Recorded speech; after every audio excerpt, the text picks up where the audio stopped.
Bienvenidos y bienvenidas a este espacio desde acá, desde Colombia, Televisión con Sentido. Colombia como televisión educativa tiene el privilegio hoy de que nos acompañe el maestro popular, el educador popular Sócrates Magno Torres, compañero que anda en un recorrido por la Gran Colombia con una mochila libertaria, llevando en esa mochila o incorporando en esa mochila las diversas experiencias con los movimientos populares, con movimientos de la educación popular que encontró y que se afectó a lo largo del continente. Entonces, bueno, tenemos hoy a Sócrates para esa conversa y, bueno, muchas gracias por estar acá con nosotros y nosotras, Sócrates. Hola, un honor muy grande la invitación para este programa y un día tan especial, el Día de los Maestros y las Maestras. Y soy un educador popular, freiriano, que vive en Brasil, pero empezó con un sueño, tenía un sueño, este sueño se cambió en una idea, desde la idea se transformó en una planificación, de la planificación un proyecto, y de este proyecto ahora lo que llamo de un proceso, porque dejó de ser un proceso, un proyecto simplemente, pero un proceso porque es una cosa dinámica, es una cosa que tiene posibilidad de cambios en el recorrido, y fue así, haciendo un poco de planificación y mucha intuición. Y empezamos este proyecto en el sur de Brasil, en Porto Alegre, adentramos para Uruguay, entonces siempre haciendo charlas en universidad, en programas de radio, en escuelas públicas, privadas, fábricas recuperadas, frigoríficos recuperados, bibliotecas comunitárias, em todo em que a educação popular está como a base, como o fundamento. Então, empecé a chamar este processo de uma cartografia de los afectos para a educação popular em Latinoamérica. Então, a planificação, primeiro, foi tentar fazer um recorrido por lo que chamam de uma espinha dorsal de Latinoamérica. Então, saí desde o sul do Brasil, adentrei por Uruguai, depois por Argentina, e na Argentina fui bajando hasta chegar em la Tierra del Fuego. Então, muitas vezes as pessoas, perdão por meu espanhol, estará um pouco patagônico, um espanhol um pouco andino, um pouco inca, um pouco quechua, um pouco guarani também, desta força da língua que há em Latinoamérica, que são distintas em términos, em pronunciações, muitas vezes. E cheguei hasta la Tierra del Fuego, al fim do mundo. E foi uma coisa muito simbólica chegar com a educação popular até o fim do mundo. Em Ushuaia. Ushuaia, sim. No fim da carretera austral número 3, que é o fim do mundo. Então, chegamos ao fim do mundo. Depois, começamos a volver até o meio da Argentina. Atravessamos a Argentina para Bariloche. De Bariloche, adentramos a Chile. Chile, desde Puerto Montt, bajamos hasta a última cidade da grande ilha Chiloé, que é Quechón, que onde há uma escola chamada Paulo Freire, onde hacemos uma charla. E depois arribamos para São Fernando, Concepción, Santiago, arribamos para Coquimbo, para o território Coquimbo, em La Serena, volvemos para São Felipe de la Concagua, onde tivemos uma charla muito interessante, que foi na Faculdade de Medicina da Universidade de Valparaíso. Então, para docentes médicos, falar de Freire foi uma coisa muito simbólica também. Volvemos para Santiago, para mais charlas, depois para Valparaíso. De Valparaíso, adentramos direto para a Argentina, por Mendoza. Então, atravessamos a fronteira, a cordilheira, uma vez mais. Depois de Mendoza, arribamos para Córdoba, Salta, bajamos para Rosário, arribamos uma vez mais para Resistência, em El Chaco, depois adentramos em misiones, en la ciudad de Capiauí y también Posadas. Desde Posadas adentramos al Paraguay, por Encarnación, Areguá y Asunción. Salimos de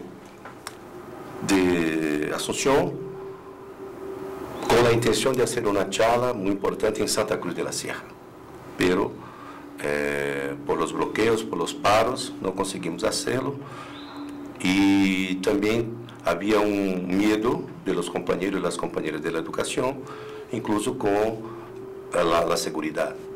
Entonces, porque hay muchos protestos, hay muchas manifestaciones de personas antidemocráticas en Santa Cruz, como todos sabemos, que acompañamos la geopolítica latinoamericana.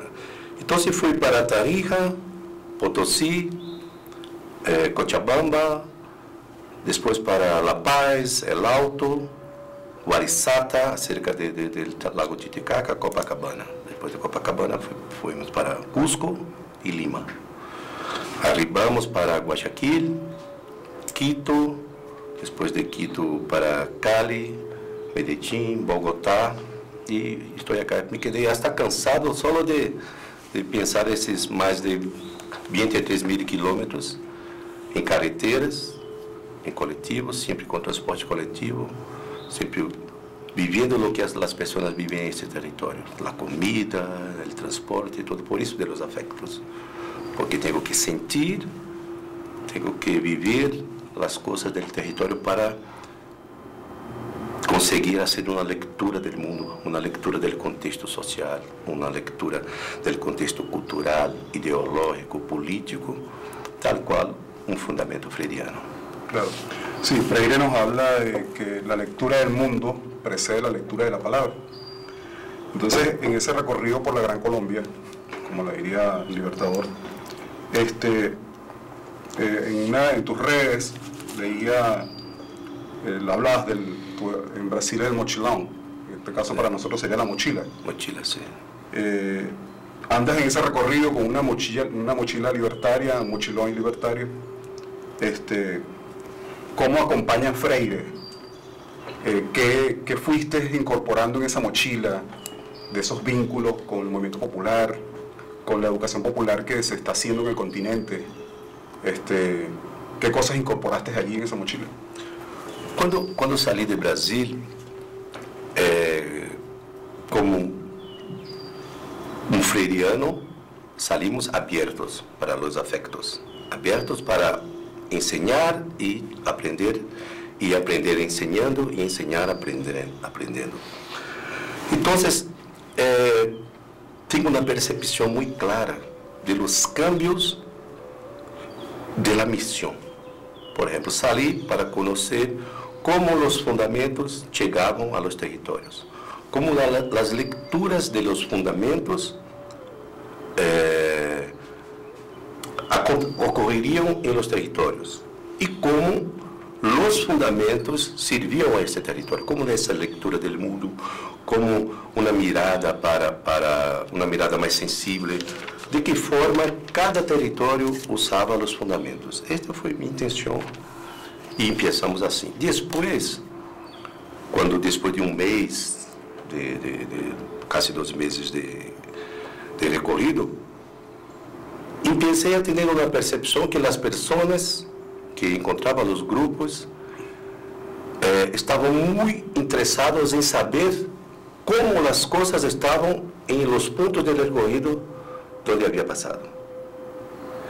Y eso se cambió en una forma que salí de un educador popular para un mensajero. Porque cuando encontraba en muchos territorios un sentimiento de desesperanza, Sí, desesperanza, cuando las personas escuchaban que hay otros grupos en otros territorios que están haciendo una revolución con las pequeñas cosas, la revolución con lo que tiene acerca, con los recursos, con las herramientas muchas veces precarias y muchas veces mejores en la universidad, en la escuela. Estas personas empezaron a tener un cambio en tu mirada para el futuro y para el presente de Latinoamérica. Entonces ahora tengo esta misión de conectar estos puntos de esta cartografía de los afectos para que las personas se comuniquen, para que las personas cambien tus experiencias. Y la llegada de una nueva noticia sobre cómo está, noticias del front de la lucha por la educación en otros territorios, tiene un efecto muy fuerte en la mirada, no solamente en la mirada de las personas, como también en la voluntad, las ganas, en una recuperación de las fuerzas, de que muchas veces, por ejemplo, en Chile, después del rechazo en el plebiscito, las personas de las trincheras de la lucha se quedaron muy débiles, muchas veces, muy depresivas incluso. Y después que hablamos que las cosas, de este proceso de la comprensión, que hay un proceso largo y que no es una elección, simplemente no es un plebiscito, una fecha, una data, una cara, un nombre que hace la revolución, pero son las pequeñas cosas hechas en muchos lugares al mismo tiempo y continuamente. Eso tiene una... Entonces, mi mochila ahora está cargada de mucha esperanza. ¿Sabes que ocurre algo con la educación? Que es que pareciera que la misma educación naturalizara una concepción universal de educación. Así como que la práctica educativa es invariable, es la educación que se debe desarrollar en la escuela. Pero entonces escuchamos nombrar la educación también de otra manera. Entonces escuchamos por allí que el maestro Freire habla de la educación popular, pero el maestro Rodríguez, Simón Rodríguez, hablaba hace 200 años también de una educación popular. Y entonces encontramos en Rodríguez y en Freire que no, entonces la educación no es un concepto universal. Hay una tendencia o hay una, digamos, una mirada de que el acto educativo es un acto transformador. Sócrates, en relación a esto, ¿cómo pudiéramos o cómo pudieras tú caracterizar la educación popular? Bueno, primero que nosotros tenemos que tener en nuestra cabeza y en nuestro corazón también que la educación formal sirve a un sistema. Toda la educación formal, sea una educación privada, pública, sirve a un sistema, que es un sistema de reproducción, de reproducción del capital, de la forma, de la mirada para el capital. Como el capital es el centro de la escolarización, que es bueno saber diferenciar la educación de la escolarización. Entonces, la escuela formal hace la escolarización, es la capacitación para que nosotros podamos servir al capital de forma eficaz y efectiva. Eso es la formación que nosotros tenemos. Cuando hablamos de una educación popular, es una educación que no tiene tu base colonizadora, pero liberadora, porque es como el propio Freire tiene en tu libro, tu principal libro más referente en todo el mundo, que es la pedagogía del oprimido. Comprender el título de este libro es comprender mitad de todo el contenido del libro, porque la pedagogía del oprimido no es una pedagogía para el oprimido, pero desde el oprimido, una construcción del oprimido que podemos hablar, maestro, de una contraeducación, que la educación popular es una contraeducación, es una forma decolonizadora, es una forma más sensible y una forma más verdadera en el sentido de la ética. No es tener contenido para una educación bancaria, como habla Freire, que simplemente vamos transferir contenido de una forma jerarquizada, con el ejercicio de la autoridad del profesional de la educación. No, Temos que compreender o contexto social, necessitamos compreender o contexto cultural, ideológico de los grupos sociales originalmente oprimidos para criarmos muito mais que uma metodologia, criamos uma abordagem que pode ser para esta charla, para esta classe, e o outro dia teremos que fazer uma nova leitura do mundo, teremos que fazer uma nova contextualização para fazermos uma abordagem, isso aprendendo com os grupos sociais. E quando falamos também de educação popular, muito mais que transferir conhecimento, muito mais que fazer a educação bancária, estamos falando de afetar. E afetar não é no sentido de afetividade, mas de afectação. Uma coisa, temos que transformar a mirada das pessoas. Temos que trabalhar uma abordagem que intente rasgar o velo da alienação. E isso não é solamente conhecimento. É todo uma visão holística do educador e do educando, em que temos que criar as condições para que estes corpos, para que estas mentes se quedem vulneráveis a los afectos, a uma nova mirada. Por exemplo, temos aqui um vaso com água. Se pongo este bolígrafo dentro deste vaso, tenho um vaso com água e um bolígrafo dentro. Se saco, volvemos a ter acá um vaso com água. Pero, se pongo uma gotita que seja de uma tinta, eu afetei profundo e definitivamente este conteúdo. Já não é mais a mesma coisa. Não é água, tampouco tinta, é uma outra coisa. É uma nova mirada que não há como sacar. É uma consciência nova que a educação tem a capacidade de fazer esta construção conjunta em que os corpos, a mirada cambia e não há como depois volver a condição. Não há como sacar a tinta do água. Então, quando falamos de uma educação popular, temos que falar de criar um ambiente para que este afeto seja efetivo. E a arte, a educação com a arte, não é por acaso que a arte é sacada, porque a arte é inerente à condição humana. A arte é anterior a nossa noção de civilização.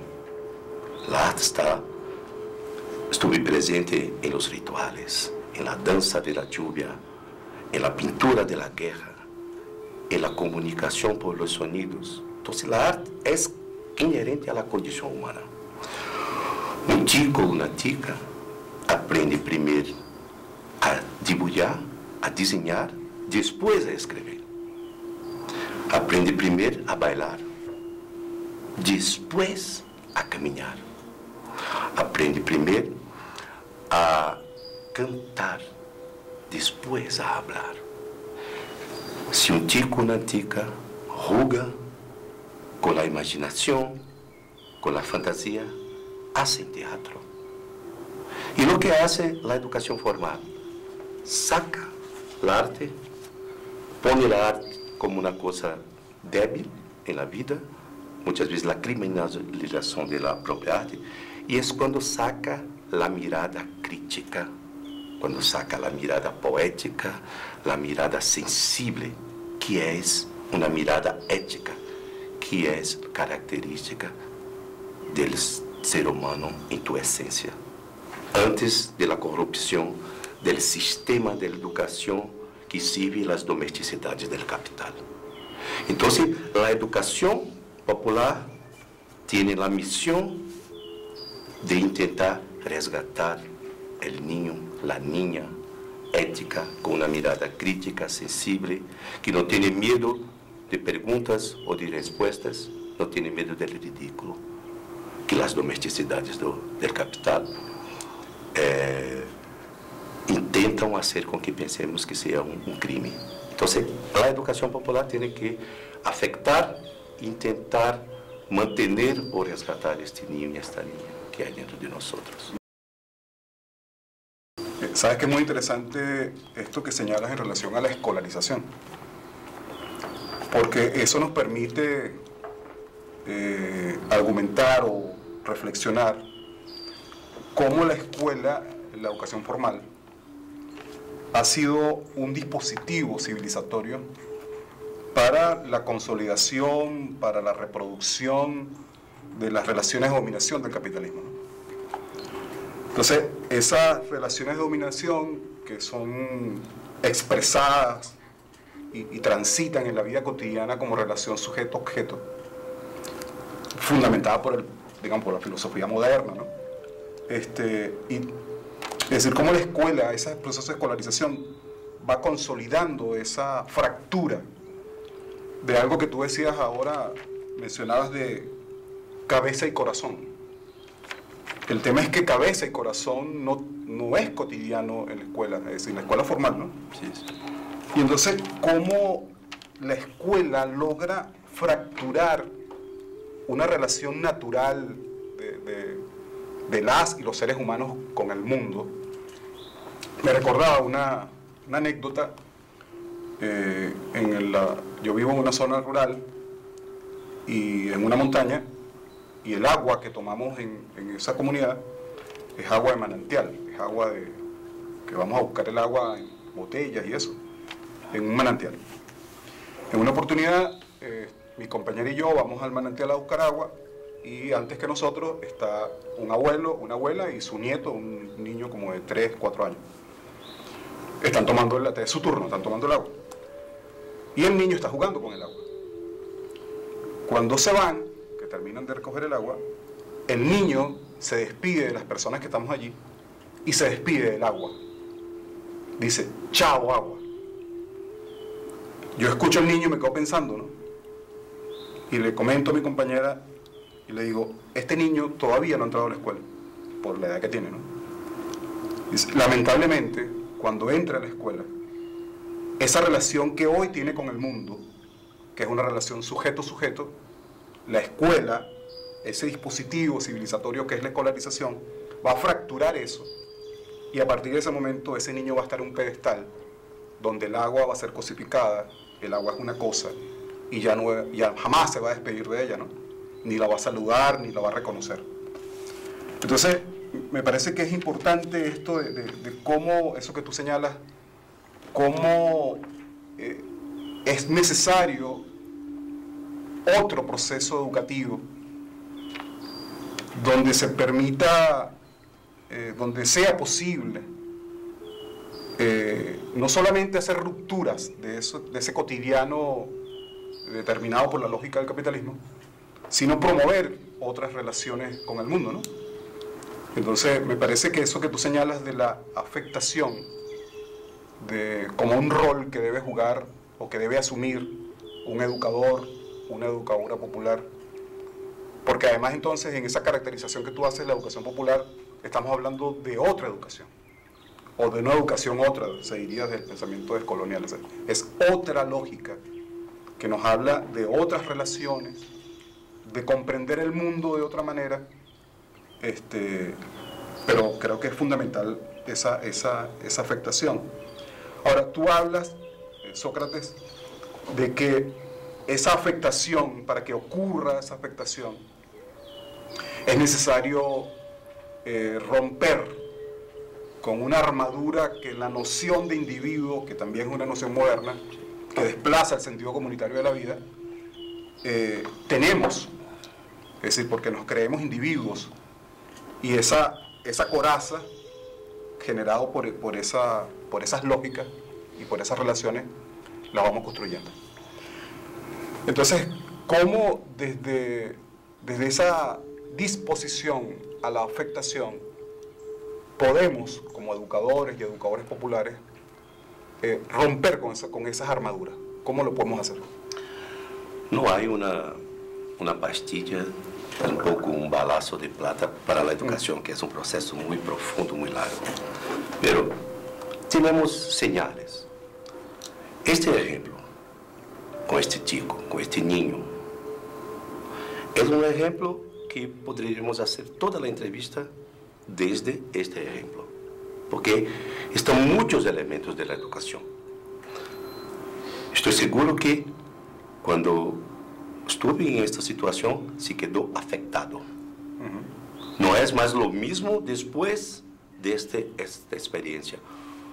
Com um educador popular, intuitivo, que é a personificação deste ninho que necessitamos manter ou tentar resgatá-lo. Muitas vezes fazer uma massagem cardíaca em este ninho impregnado de capitalismo, impregnado de las seduções que a transformação da vida em mercadorias, em la cosificação das relações humanas, de la cosificação da natureza, hacen.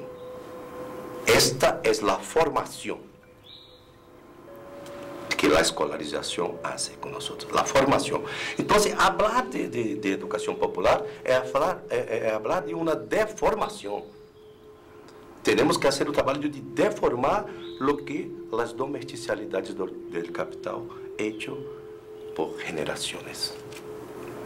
E este exemplo é de como um educador, com tua experiência, com tu títulos, com toda a capacidade que tem, Noel, o maestro Noel, chegou e passou por uma classe que jamais um livro, que jamais um taller, que uma pós-graduação poderiam regalar-te, vamos falar em regalar-te com esta experiência. Pero esta experiência, esta afectação, só foi possível porque esta é uma pessoa vulnerável, aberta a esta coisa. Uma outra pessoa poderia fazer esse comentário, esta anedota, como uma coisa divertida.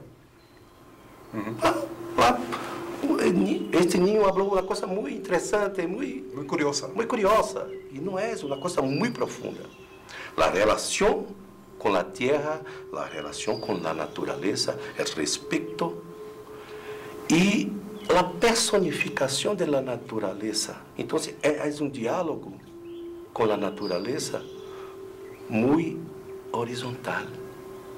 Uma relação de amistade, uma relação simbiótica com a natureza. Esta compreensão. A natureza me regala com o juego, com a água para a sede, para todo. E eu la regalo com carinho, com atenção, com a proteção. E este ninho tem em tu subjetividade, mesmo tão pequeno, que é o guardião da terra, da água. Então, o que faz a educação formal? Intenta destruir este ninho e poner este ninho em uma caja, em um padrão, para que sirva a las domesticidades do capital. Então, falar em uma educação popular é falar em uma, mais que outra educação, uma contra-educação. Fazer a deformação, que a formação, Freire falava um pouco disso, quando um dia perguntaram para Freire, que te parece melhor, a abordagem multidisciplinar ou transdisciplinar? Tal que Freire contestou, me gusta lá indisciplinar. Então, é como Bell Hooks, também é uma fonte muito importante. Educar para transgredir, para a transgressão. Então, temos que ter uma educação que tenha valentia, que tenha coragem. E este elemento, o que faz uma pessoa ter a proteção do água, manter a proteção por água, é o amor. Este amor que Freire habla, este amor que faz com que uma madre se ponga à frente de um balaço para proteger a tu hijo. Es solo el amor que es capaz por amor, hacemos actos de valentía. Y la defensa de la tierra tiene que tener mucha valentía porque la raíz es el amor que este niño tiene con el agua. Hacia el otro. Sí. Claro, pudiéramos entonces decir que la educación popular es una educación para una ética, pero para una ética planetaria. Bien. Cuando tú hablabas, Sócrates, de que la educación popular es un acto de contraeducación, eso me recuerda a Walter Benjamin cuando en las tesis de filosofía de la historia, Walter Benjamin dice que en su tesis 7, dice, todo documento de cultura es a su vez documento de barbarie. Y entonces Benjamin nos invita a leer la historia a contrapelo. O sea, como que despeinar el relato histórico y mirar los silenciamientos, lo oculto. La educación popular, en esa contraeducación, ¿te parece que es una educación a contrapelo? Sí, es una educación que, cuando percebemos que estamos trabajando con la educación popular, bien, es cuando las personas involucradas en la educación, la primera cosa, la primera mirada crítica es para la propia educación que tiene. Entonces, si estamos formando personas con una mirada para fuera de la escuela, para fuera del proceso educativo, estamos haciendo reproducción. Y la primera mirada de la construcción es para la propia educación. Entonces, una educación popular tiene que ser autocrítica a todo el tiempo. Y esta autocrítica salirá de las miradas sensibles, porque muchas veces las personas se quedan muy ansiosas cuando empiezan a pensar una educación popular, que tiene ganas de conocer metodologías. Y si hay muchas metodologías, esta educación empieza a se quedar muy cerca de la educación formal. Entonces son abordajes. Y esta lectura que tenemos que con esta autonomía, hacer la afectación de las personas para que las personas tengan una mirada crítica. Y esta mirada crítica, el ambiente que está más cerca es la propia educación. Entonces voy a tener una mirada crítica sobre cómo llegué a mi mirada crítica. Entonces, mira, es un proceso de retroalimentación de un proceso. Y para eso es necesaria la autonomía. Y esa autonomía, ¿cómo se hace la construcción o la desconstrucción de todo que impide la autonomía? Con ese concepto, por ejemplo, de pensamiento complejo. Lo que es el pensamiento complejo? Es salirnos de un sistema de preguntas y respuestas, que somos esclavos de las respuestas. Nos quedamos paralizados con el tiempo de la respuesta. Y más que eso, todos los días abrimos las redes sociales, la tele, y tenemos respuestas para preguntas que siquiera hicimos. Y nos quedamos contra o a favor de una cuestión que fue formulada para que yo ocupase mi mente y no para que aprendiese, para que hiciese decisiones, elegisse cosas, pero para me mantener ocupado sobre eso, sobre otra cosa que yo no pregunté. Y cuando empezamos a trabajar el pensamiento complejo, trabajamos un sistema de percepciones y sensaciones. Por ejemplo, si tenemos una persona, una pareja, no necesitan preguntar si esta pareja me ama. Mi alma tem uma resposta que pode ser sim, não, pode ser uma resposta verdadeira ou não, pode ser uma manipulação ou não, e me quedo escravo disto. Quando trabalho com um sistema de percepção, a própria formulação, a elaboração mais profunda da pergunta, quando chegamos ao limite, que é um trabalho de percepção, de sensação e de introspecção. Em este limite de la elaboração de la questão, de la pergunta, está a resposta, que foi encontrada com a boa elaboração, com a coragem para elaborá-la, para fazer uma viagem para a profundidade de nós outros, sair do mundo sensível para o mundo inteligível, como habla Platão. E, por exemplo, há uns anos, fui invitado para ser uma formação de voluntários de uma companhia de seguros que tinha de sucursales muito cerca de um bairro muito pobre em Brasília. E estes voluntários foram trabalhar com a alfabetização e reforço escolar de los chicos e chicas desta comunidade. Estes chicos e chicas estavam começando a conhecer as letras. Que é um A, um B. E na formação, eu fiz uma sugerência de fazer um exercício assim. Chame os chicos e as chicas e propongo um exercício, que é falar palavras que empiecem com a mesma letra de tu nome. E uma coisa muito tranquila.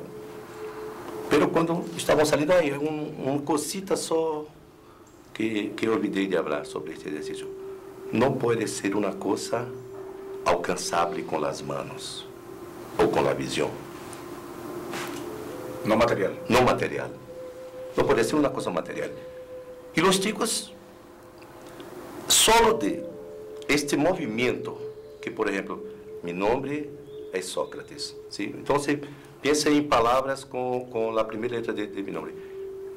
Mi primera acción será procurar con mis ojos donde están silla. Esa es silla. Como no es una cosa material, tenho que fazer uma viagem para dentro para buscar a palavra.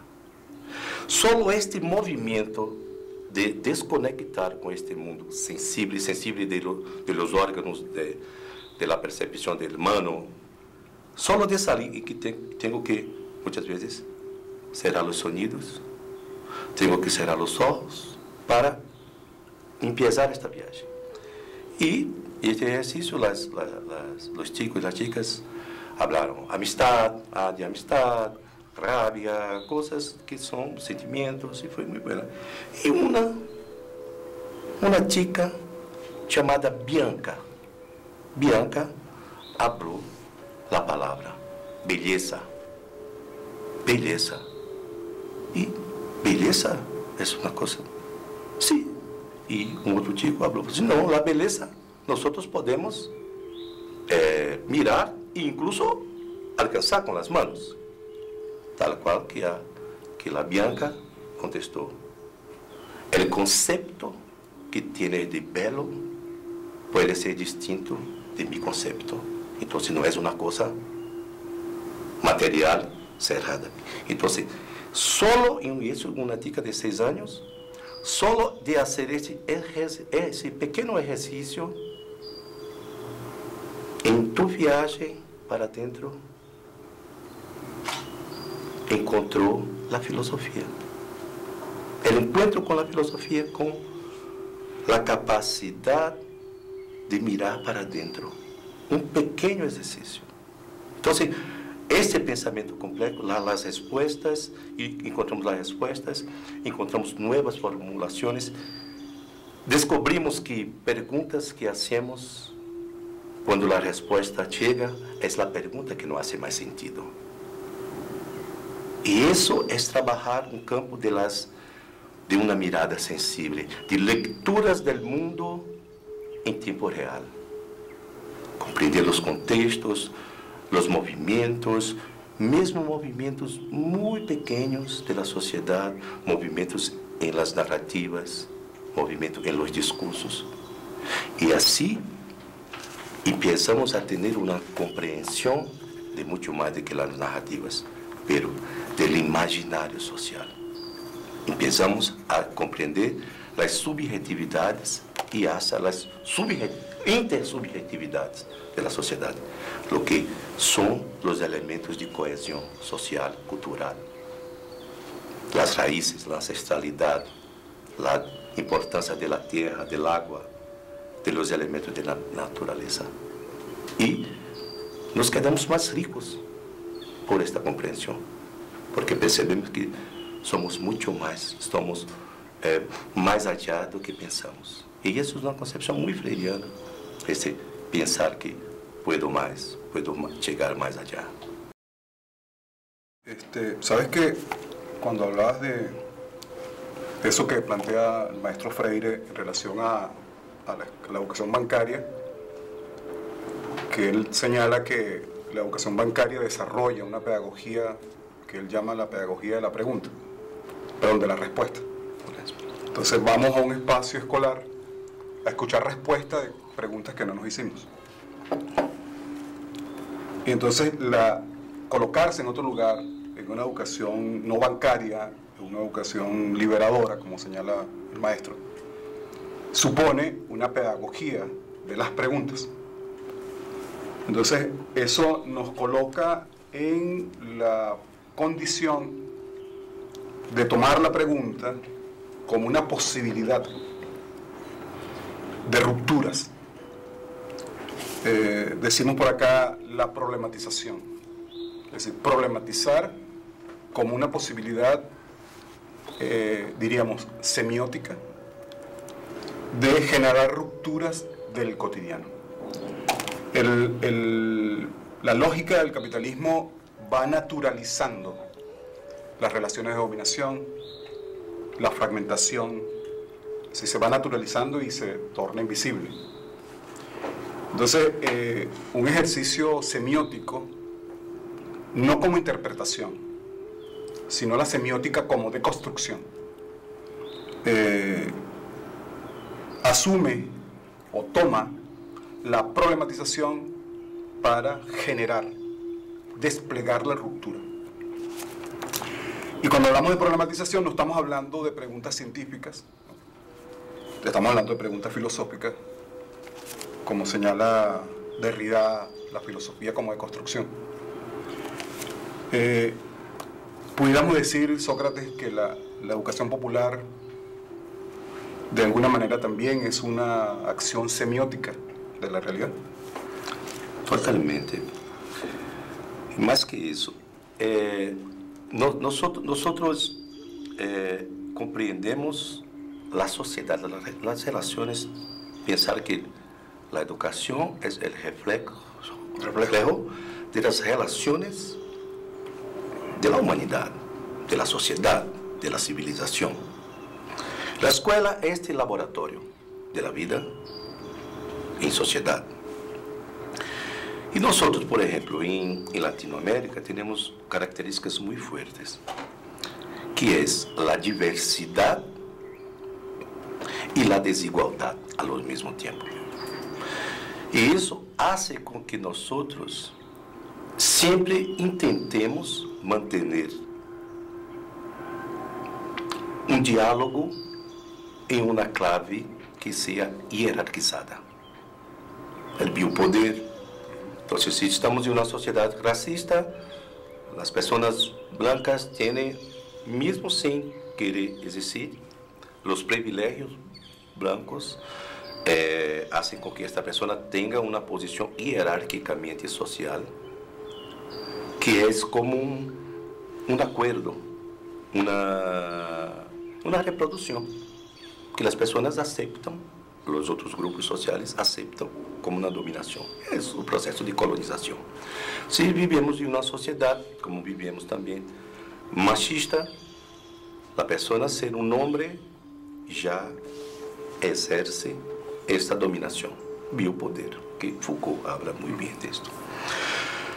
Entonces, ¿cuál es el más grande desafío en la educación popular? Intentar quitar las relaciones jerárquicas de la autoridad, muchas veces, en una ronda. Y volviendo, siempre vamos a volver al niño. Cuando tenemos una relación, como Freire habla, no hay como enseñar a amar, sino amando. No hay como afectar, sino estando abierto a los afectos. Entonces, una forma de mantener, yo tengo 1,91 m, no tengo como dialogar con una persona, voy a sentarme para me quedar un poco más baja, no hay esto. Seré una persona de 1,91 m. Si estoy en una escuela con niños de 5 años, puedo me quedar sentado, seré más grande que ellos. Pero, si estoy hablando de que para afectar, necesito estar abierto a los afectos, a aprender como tú aprendeu con este niño. Si estoy abierto es porque llegué a la condición de niño. Y cuando me pongo en la condición de niño, este niño tiene la percepción que no está ahora intentando dialogar con un adulto, pero con un niño también, que está abierto a aprender, a hacer un proceso de que no hay una jerarquización. El dueño del conocimiento llegó en la clase y va a hacer la distribución de este conocimiento. Muchas veces usando la violencia simbólica. No terá una nota buena porque no me gusta este. Y eso en la educación formal es casi una regla. Entonces, la educación popular tiene que trabajar esta semiótica, esta capacidad de que este niño, esta niña, logre tener la percepción que está delante de un niño, abierto también.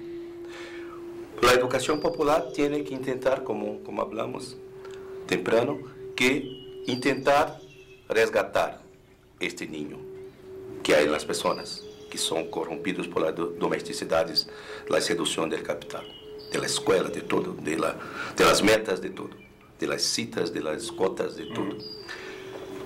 Yo no puedo conseguir resgatar un niño de una persona si no soy también un niño. Si no tengo este niño fuerte, presente en la abordaje, en el diálogo. Entonces, esa lectura sensible que este niño es de tu característica, es de tu naturaleza tener una mirada crítica y sensible y ética. Es este niño que intentaremos establecer el diálogo, hacer el diálogo con este niño, pero yo con este niño.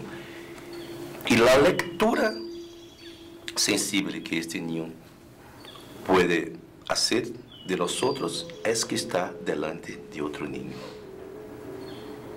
Entonces, la educación, que es una forma de autonomía, la percepción de este niño de que está en una clase para enseñar también, es muy fuerte, es muy importante. Y nosotros, cuando hablamos para un niño, hable esto que habló una vez, enseñe para nosotros cómo es.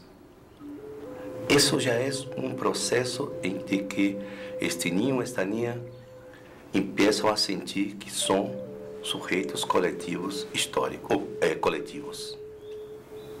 Y eso ya hace de la clase un sistema que no es jerarquizado, que es todo que este niño rechaza la autoridad. Este niño busca la libertad, la autonomía. Entonces, este trabajo de la educación popular es un trabajo de la construcción colectiva de esta semiótica, coletiva. Y este niño, muy más sensible que nosotros, la siente. Bien. Para el próximo segmento quisiera que habláramos, a partir de toda esta disertación, todas estas reflexiones que nos trae Sócrates, de cuáles son entonces los desafíos que están planteados en el campo de la educación para transformar el mundo. Entonces, eso venimos en el próximo segmento. Bueno, creo que ha sido muy interesante toda esta reflexión a la cual nos invitas, ¿no? Con ese recorrido por la Gran Colombia, con esa mochila libertaria, incorporando allí las experiencias de la educación popular en el continente, ¿no? Y además agradecido, Sócrates, por mostrarnos que no andamos solos, ¿no? Ni solas, que somos y que vamos siendo en un continente, en este sur de insurgencia, en este sur libertario, ¿no? Con todas estas reflexiones sobre la educación popular. Entonces, creo que nos gustaría, desde tu reflexión, ¿cuáles serían entonces los desafíos que estarían planteados en el campo de la educación para transformar el mundo, ¿no? Mira, desde este recorrido y nuestra percepción, es una cosa que, ¿cuál es la tarea una de las tareas de la educación popular? Hacer la contraposición, el contrapunto de la educación popular y hacer con que las lecturas del mundo, la capacidad de hacer la lectura del mundo de las personas, se queden más sensibles.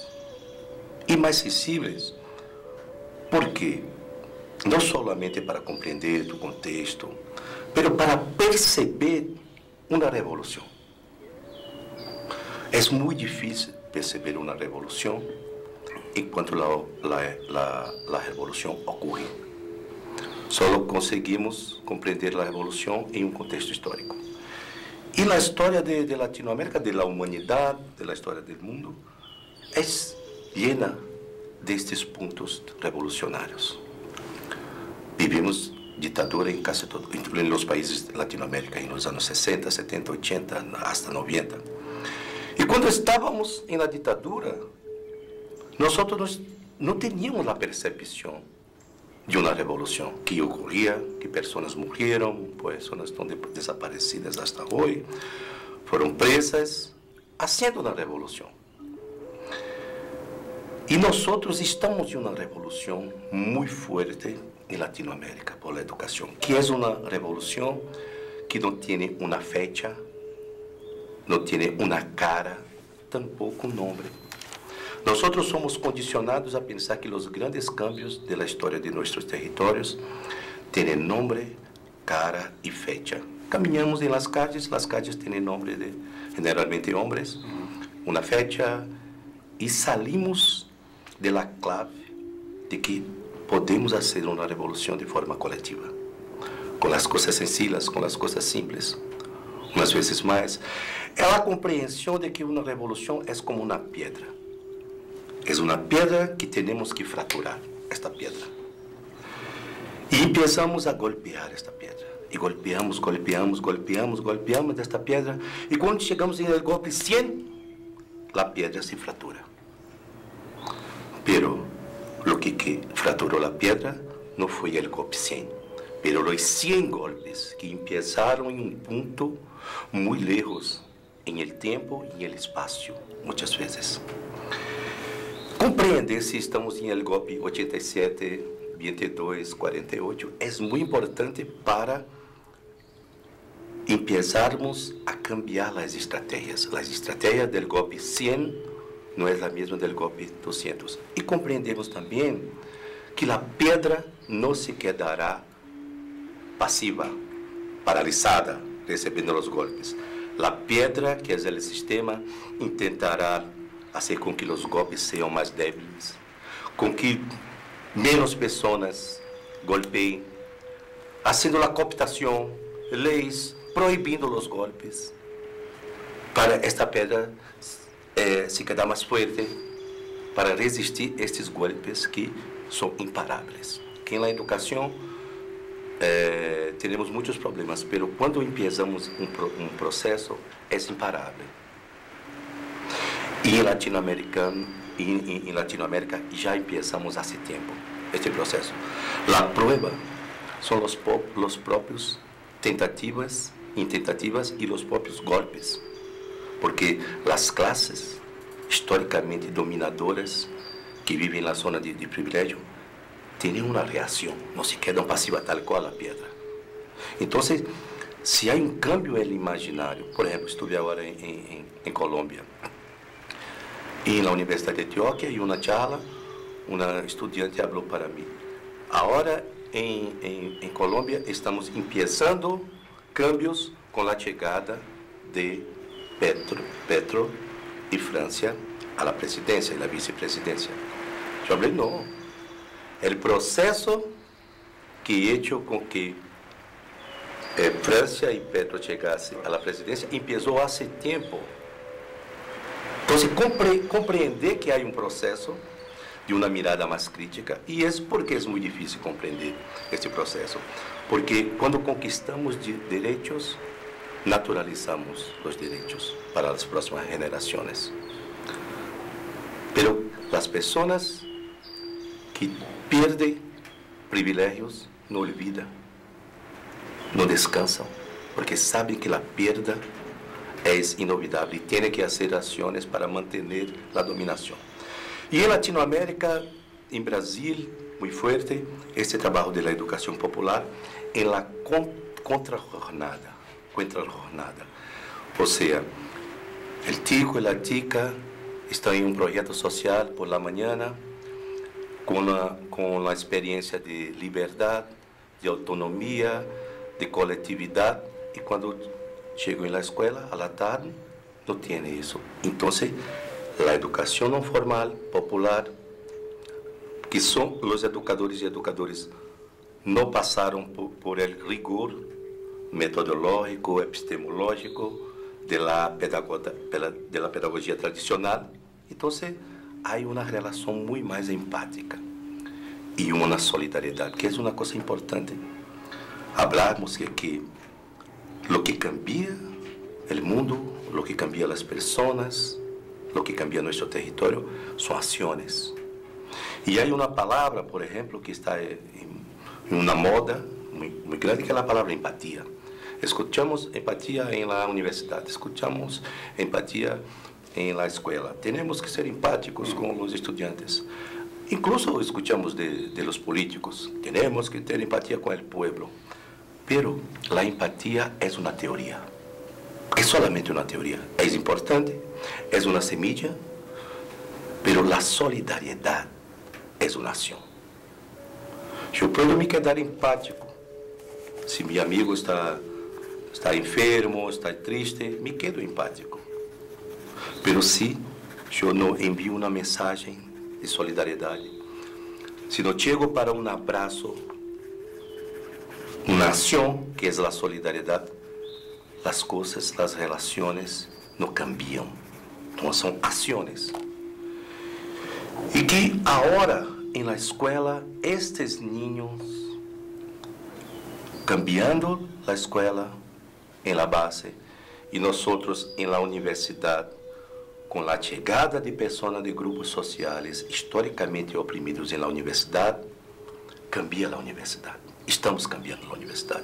La prueba en Brasil, por ejemplo, y en Latinoamérica, es que hay poca plata ahora para la universidad. Porque la universidad dejó de cumplir tu misión de dominación. Y ahora la universidad tiene códigos socialmente compartidos también con personas de grupos sociales históricamente oprimidos. Y no de tu construcción, que fue con una élite que construyó la universidad, el concepto de universidad, que no es para compartir, horizontalizar pensamiento, conocimiento, sino para controlarlo.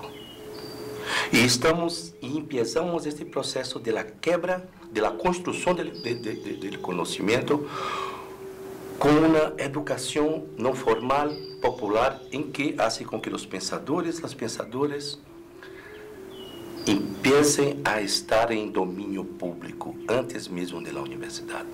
Então, em los coletivos, em uma ronda, em las tertúlias, a presença do pensamento crítico, de uma mirada crítica, já está presente. Então, quando este jovem chega à universidade, que procurem o currículo, onde estão os autores, as autoras decolonizadoras, que falam de educação liberadora, que falam de interculturalidade? Não há. Então, uma força crítica empieza a formar-se. E já estamos vivendo isso na Latinoamérica. E as tentativas de golpes, a reação, o que seria simplesmente uma prática social de reprodução confortável, agora tem também um discurso de ódio, como o próprio Althusser habla que a ideologia dominante é uma orquestra que se toca sem maestro. Agora há necessidade de maestro e há necessidade de um discurso. Se há necessidade de um discurso, é porque a superfície foi arranhada. O mundo não é mais o mesmo, Latinoamérica não é mais a mesma, e é um processo imparável. Hablo aqui para todos e todas e todas, muito mais de testigo do que como um teórico. Esse recorrido, eu presenciei, eu me afetei, fui afetado, me emocionei em esse recorrido, por ter a percepção de que muito mais que minha missão de educador, tenho agora uma missão de mensageiro.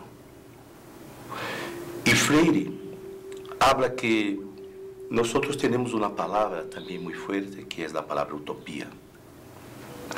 E a utopia muitas vezes é usada pejorativamente. Quando falamos que intentamos cambiar o mundo, estamos tentando cambiar o mundo, escutamos sempre, isso é uma utopia. E Paulo Freire habla que quando estamos em situações limites, como vivemos em toda a Latinoamérica e em muitas partes do mundo, são situações limites. Temos que ter decisões e ações também limites. E para Freire, a decisão limite é ter esperança ou perder a esperança. Pero a esperança em Freire não é do verbo esperar, pero de esperançar. É uma construção de lo que estamos sonhando, coletiva. Quando hacemos a decisão de perder a esperança, todo o sistema, toda a ideologia dominante agradece. Hace uma festa que é menos uma pessoa em las trincheiras de la lucha. Quando hacemos a decisão, que é muito mais que uma opção, de seguir com a esperança, é porque temos a percepção de que não estamos solos, que estamos a muitos passos, a muitos golpes que empiezam uma revolução.